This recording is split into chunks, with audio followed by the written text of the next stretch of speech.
And I'm a rising junior at Monte Vista High School. Hi, I'm Emily. I'm a rising sophomore, also from Monte Vista High School. And our third intern is not here right now, but her name's Arini, and she's from Notre Dame San Jose High School. And our mentor, her name is Ariel Wayne. And our project is CMP-12, and it's about social media and healthy eating. So just a quick presentation outline. First, we're going to talk about the premise of our project, then the timeline of our 7 weeks here at SIP, something we made called literature review, the methodologies that we used over the summer, the work that we did over the summer, and then a quick explanation of our app, which was our final project. Alright, so for the premise of our project. Obviously, behind every research goal, there's always a reason. And for us, after a lot of research, we found out that there was a lack of support for the people with food allergies. And food allergies was the topic we wanted to discuss more and research more in depth with. As for mobile apps, we knew that it was a great way to spread awareness and support. However, there was usually an imbalance between engagement and actual good quality app that supports the community of people with food allergies. As for our goals, we wanted to understand how people with food allergies use social media and how it's different from people who didn't have food allergies. We also wanted to identify key design features that promoted a lot of engagement, but also at the same time promoted a lot of high quality support for people with needs. Now for the timeline of our summer. On week 1, we did a really big overview of what we're going to do for the next 6 weeks. On week 2, we started something called research paper presentation, which each one of us would take a research paper and then present it to the other two so that we were able to get a lot of information in all at once. We continued this for the next 2 weeks, but at the same time we picked up other side jobs like transcribing an interview in which our mentor conducted with people with food allergies.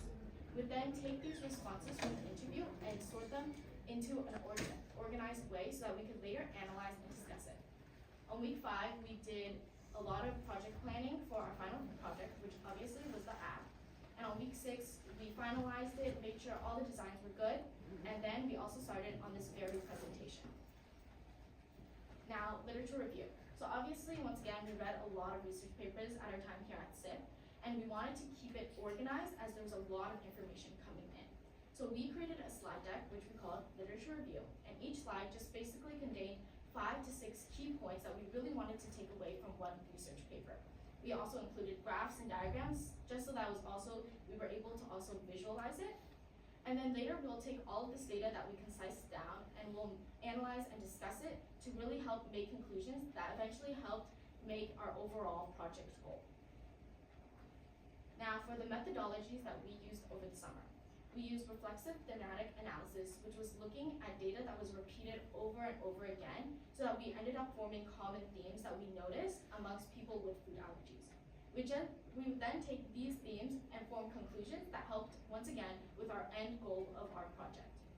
To organize the data, we used affinity diagrams, which is basically creating subtopics about the one that we wanted to research more about, and then splitting, for example, the interviews that we transcribed. We would take these responses and then put them into those categories, just so that we were able to really see what information we could take away and what quotes that didn't really hold a lot of value. Okay, so our third teammate, as we mentioned earlier, is not here today, and we were originally going to play a video of her speaking, but it looks like we don't have access to the video. So what we're going to do is we're going to skip that part first, and we should have a little time left over at the end, and then we're going to go back and try to figure this out. Hopefully we'll have enough time to play it.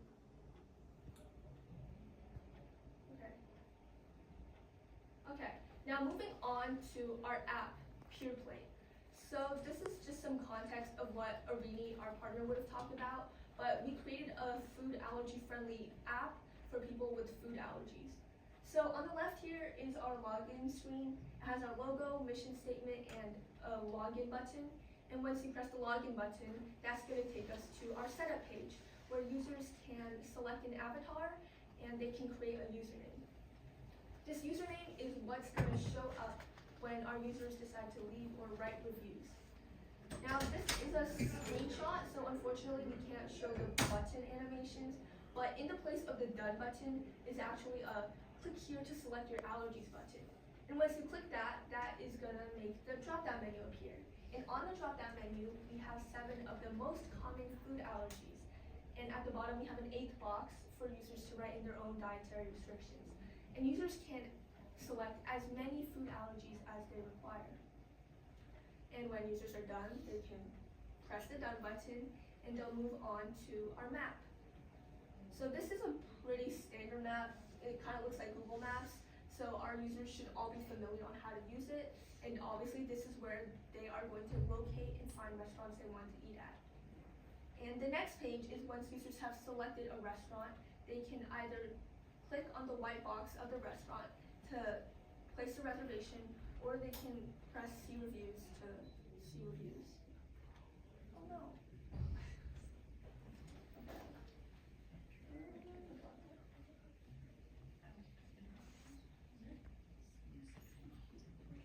Yeah, the computer's Yeah. If this doesn't work in a couple seconds, we'll just turn around the computer and continue presenting. Wait, can you check the broccoli real quick?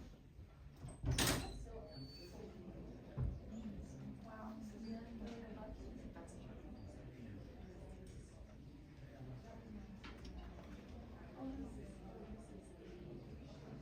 Okay, well, unfortunately, I think you guys are just gonna have to look at what's going on the computer screen.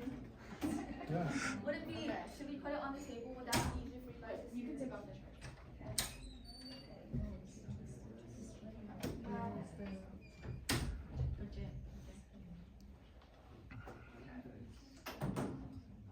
So, well, I was about to go onto this screen anyway. So, what's going on here is this is our page, which is about the restaurant. It includes the image and it includes some basic information about the restaurant. Yeah, we tried that. Oh.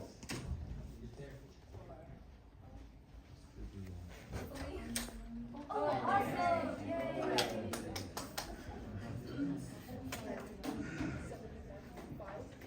Wow, we have so many issues today. Okay, so as I was talking about the reservation, if you scroll down, this is our reservation. Again, looks pretty classic, but the main thing I want to point out is it includes a pre-written message, which includes the allergies the user selected on the second page earlier. And once they submit the reservation, they're going to automatically send that message to the cooks at the restaurant. That is our review page, so when users are done, they're encouraged to leave a review. We integrated it with a variety of different social media platforms, so users can decide how they want to share their experience. And our review page is really what sets us apart from all the other thousands of food search and review apps out there, because you probably can't see it, but if you take a look at the reviews here, you'll see that most of them are different from the typical reviews in the way that they're specifically about allergies. And this is because our user base is purely made of people with different kinds of dietary restrictions. So this really makes it a lot easier for people with dietary restrictions to go to restaurants and kind of see how accommodating they are to people with food allergies. Okay, so this is what the restaurant and the cooks would receive, the message they would see on their end. And okay, I'm going to talk about the first feature, avatars, which addresses our goal of engagement.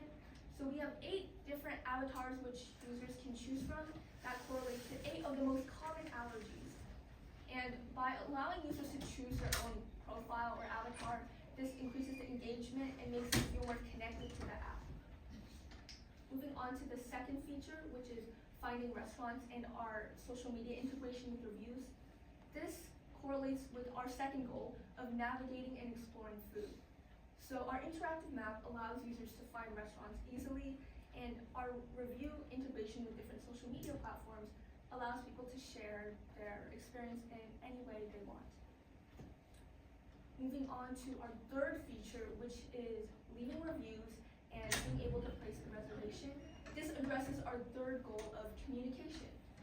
So our review feature, as I went over earlier, allows users to communicate with each other, and it's tailored to people with food allergies. And our reservation method with a pre-written message provides an efficient, low-stress way to communicate. Because otherwise, people with dietary restrictions or food allergies, every time they want to go out to eat, they're going to have to flag down a waiter and list out all their food allergies, which can be kind of stressful. So now I'm just going to do a brief overview of what we did over the past 7 weeks. We analyzed interview transcripts using reflexive thematic analysis and other qualitative research methods. We learned how to use app design platforms such as Figma and Proto.io to create the app prototype you just saw earlier. And along with learning how to read research papers, we got some exposure of what real research is like. Alright, and now for the work that we want to do in the future. We definitely want to continue the design of our app. Obviously, it's not complete. There are a few features we still want to add. And we were thinking of entering it into a study just to see how much engagement we would get and how high quality it is, and if it's something people would use in the future. Another thing is we really wanted to enter it into a design competition just to compare it with other people who are also designing an app for the same topic and see if we could take inspiration from there. And of course, we can't end our presentation without giving thanks to all the people who worked behind the scenes to make this SIP experience really come together. So first of all, we'd like to thank all the SIP staff at UCSC who worked ceaselessly for us to have a great experience. The people who came in and helped us fix our presentation. Of course, we have to thank them as well. We also must thank the people at the Silicon Valley UCSC campus who were so welcoming and friendly and made our Tuesdays and Thursdays so much more enjoyable. And most of all, we have to thank the best mentor ever, Ariel Wong, who's right over there. She has helped us so much. She has guided us. She has showed us the world of research. She's even bought us the best milk tea we've ever tasted. And overall, we would just like to thank her for just bearing with us for the past 7 weeks. Thank you so much. You really helped us shape the best SIP experience we could ever ask for. Thank you.